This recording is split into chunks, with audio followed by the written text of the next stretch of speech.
नमस्कार दोस्तों, स्वागत है मेरे YouTube चैनल पर। और आज के इस प्रैक्टिस सेट में हम BA first semester political science का एक महत्वपूर्ण टॉपिक है व्यवहारवाद। तो व्यवहारवाद के प्रश्न कई बार ऐसे आते हैं, उसमें 2-4 क्वेश्चन को छोड़कर बच्चों को काफ़ी दिक्कतों का सामना करना पड़ता है। इसमें 42 क्वेश्चन जो महत्वपूर्ण क्वेश्चन हैं, इन क्वेश्चन में कुछ क्वेश्चन ऐसे हैं जो पहले भी पूछे जा चुके हैं, कुछ क्वेश्चन बिल्कुल नए क्वेश्चन हैं। तो इस 42 प्रश्नों को अगर आप 2 से 3 बार प्रैक्टिस कर लेंगे तो निश्चित रूप से कोई भी प्रश्न गलत होने की संभावना न के बराबर होगी। तो शुरू करते हैं अपनी इस वीडियो में व्यवहारवाद से। पहला प्रश्न है, व्यवहारवाद का विकास एवं विशेषताएं। पहला प्रश्न है, परंपरागत राजनीति विज्ञान के विरोध में किस क्रांति की शुरुआत हुई। बिल्कुल सरल प्रश्न है। परंपरागत राजनीति विज्ञान के विरोध में जिस क्रांति की शुरुआत हुई है उसे हम कहते हैं व्यवहारवादी क्रांति। अगला प्रश्न है, व्यवहारवाद का जनक कौन है। व्यवहारवाद का जनक हैं डेविड स्टर्न, और उत्तर व्यवहारवाद के भी जनक डेविड स्टर्न माने जाते हैं। व्यवहारवाद का विकास कब से माना जाता है। देखिए बच्चों, व्यवहारवाद की शुरुआत तो सेकेंड वर्ल्ड वार के बाद दिखाई देता है, यानी 1945 के बाद दिखाई देता है, लेकिन देखा जाए तो इसके तत्व 1908 से ही दिखाई देने प्रारंभ हो जाते हैं। तो इस चारों में से जो सही आंसर है वो है 1908। बढ़ते हैं अपने अगले प्रश्न की तरफ। अगला प्रश्न है, प्रश्नों को थोड़ा बड़ा कर दें। तो चौथे नंबर का प्रश्न है, व्यवहारवाद का प्रारंभ किस रचना के प्रकाशन से माना जाता है। वह रचना है the process of government. B answer सही है, द प्रोसेस ऑफ गवर्नमेंट। पाँचवें नंबर का प्रश्न, द प्रोसेस ऑफ गवर्नमेंट किसकी रचना है। सही आंसर है ए.एफ. बेंटले। ए.एफ. बेंटले। और ये द प्रोसेस ऑफ गवर्नमेंट से ही व्यवहारवाद का प्रारंभ माना जाता है। छठे नंबर का प्रश्न है, the human nature in politics किसकी रचना है। सही आंसर है ग्राहम वालास का। द्वितीय विश्व युद्ध के बाद किस क्रांति की रचना हुई। मैंने अभी थोड़ी देर पहले बताया कि सेकेंड वर्ल्ड वार के बाद जिस क्रांति का प्रारंभ हुआ होता है वह है व्यवहारवाद। ये 4 प्रश्न यहीं स्पष्ट हो गए। पढ़ते हैं अगले प्रश्न की तरफ। 8वें नंबर का प्रश्न है, राजनीति के वैज्ञानिक अध्ययन का सहचर किसे माना जाता है। सही आंसर है राजनीति के वैज्ञानिक अध्ययन का सहचर माना जाता है, राजनीति के वैज्ञानिक अध्ययन का सहचर किसे माना जाता है। सही आंसर है व्यवहारवाद। बढ़ते हैं अगला प्रश्न, निम्नलिखित में से कौन व्यवहार से संबंधित नहीं है, यानी व्यवहारवाद से संबंधित नहीं है। 4 ऑप्शन है, तकनीकी प्रयोग है, सत्यापन है, परंपरा है, विशुद्ध विज्ञान है। तो सही आंसर है परंपरा। 10वें नंबर का प्रश्न है, व्यवहारवाद की संबंध में अमेरिकी राजनीति वैज्ञानिकों के आंदोलन को किस आंदोलन के नाम से जाना जाता है। सही आंसर है शिकागो आंदोलन। अगला प्रश्न है, न्यू एस्पेक्ट ऑफ पॉलिटिक्स किसकी रचना है। बहुत ही आम क्वेश्चन, ये लगभग सभी परीक्षाओं में बार बार रिपीट किया जाता है। एक महत्वपूर्ण किताब है चार्ल्स मेरियम की, तो इसे आप कहीं और लिखकर इसको रट सकते हैं। सही आंसर है चार्ल्स मेरियम। अगला प्रश्न है, the current meaning of behaviourism. ये किताब भी महत्वपूर्ण मानी जाती है, डेविड स्टर्न की लिखी हुई किताब है, इसे भी आप याद कर लीजिए। अगला प्रश्न है, व्यवहारवाद की आलोचना निम्न में से किसने की है। देखिए, व्यवहारवाद की आलोचना तो सबसे पहले डेविड स्टर्न ने ही की है।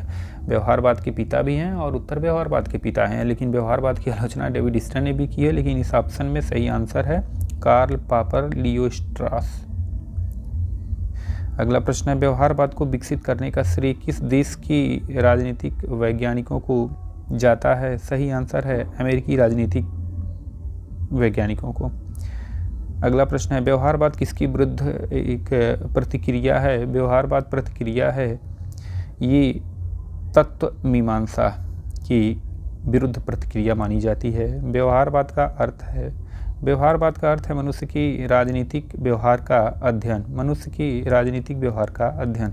अगला प्रश्न है, व्यवहारवादी उपागम का प्रमुख घटक निम्न में से कौन सा है। देखिए, नियमितताएं, सत्यापन, तकनीक, ये तीनों है।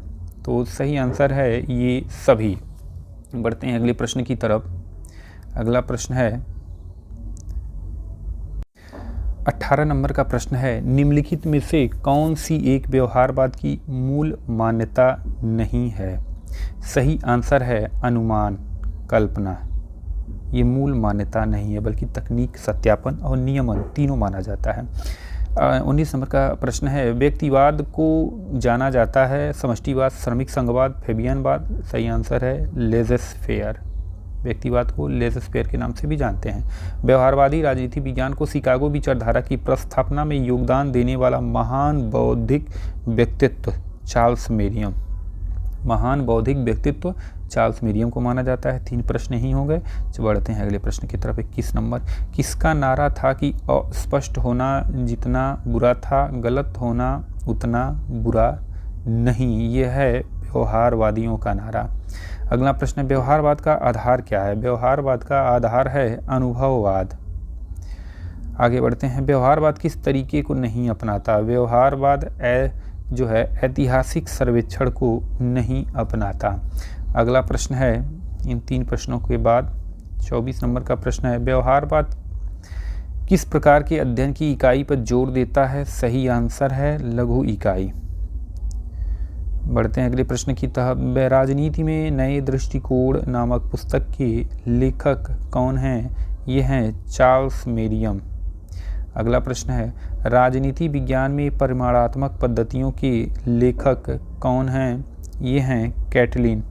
3 प्रश्न हो गए। बढ़ते हैं अगले प्रश्न की तरफ। 27 नंबर, कंटेम्परेरी पॉलिटिकल एनालिसिस के लेखक कौन है? 27 नंबर का प्रश्न है, ये हैं चार्ल्स बर्थ।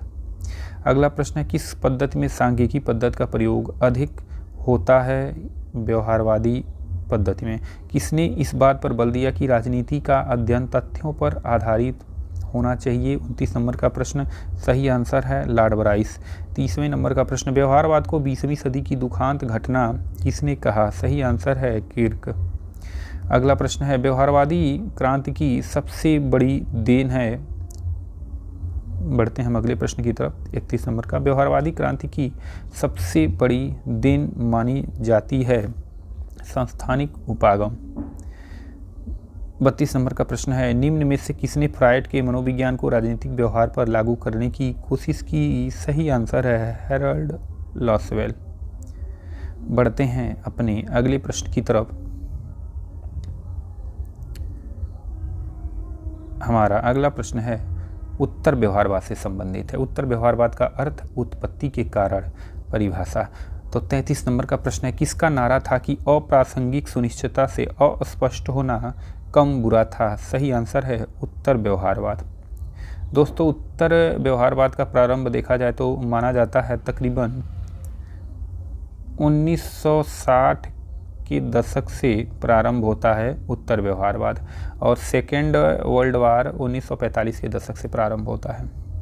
व्यवहारवाद के विरोध में उत्तर व्यवहारवाद आया, और व्यवहारवाद और उत्तर व्यवहारवाद दोनों का पिता एक ही है, डेविड ईस्टन।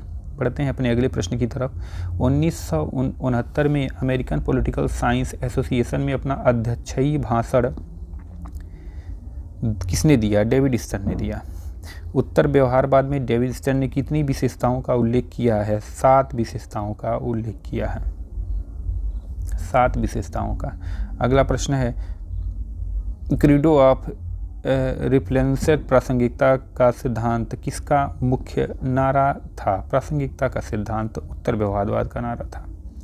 बढ़ते हैं अगले प्रश्न की तरफ। निम्न में से कौन उत्तर व्यवहारवाद का तत्व नहीं है? यह है परीक्षण।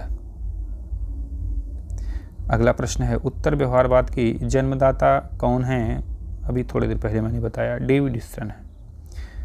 वह विद्वान जो व्यवहारवाद व उत्तर व्यवहारवाद दोनों से जुड़ा है, डेविड ईस्टन ने जुड़ा है। 40 नंबर का प्रश्न है, राजनीति विज्ञान को मनन विज्ञान के स्थान पर कार्य विज्ञान बनाने पर जोर देता है? उत्तर व्यवहारवाद। अगला प्रश्न है, उत्तर व्यवहारवाद के जन्मदाता माने जाते हैं, फिर वो क्वेश्चन रिपीट कर दिया, माने जाते हैं डेविड ईस्टन। उत्तर व्यवहारवाद का श्रेष्ठ व्याख्या किसने की? डेविड ईस्टन ने की। तो दोस्तों 42 प्रश्नों का यह सेट था, व्यवहारवाद से ही संबंधित है ये 42 प्रश्न, व्यवहारवाद एवं उत्तर व्यवहारवाद से। देखिए पॉलिटिकल साइंस फर्स्ट सेमेस्टर में 2 या 3 क्वेश्चन व्यवहारवाद से रहेंगे, एक आध क्वेश्चन उत्तर व्यवहारवाद से रहेगा। ये 42 क्वेश्चन के सेट को अगर आप 2 से 3 बार अभ्यास कर लेते हैं सुबह उठ के, तो निश्चित रूप से व्यवहारवाद से संबंधित कोई भी प्रश्न आपसे गलत होने की संभावना बिल्कुल कम है। तो मिलते हैं अपने अगले प्रैक्टिस सेट में। राज्य एवं उसके उत्पत्ति से संबंधित, सिद्धांत से संबंधित तकरीबन 50 प्रश्नों को लेकर। तब तक के लिए धन्यवाद। जय हिंद।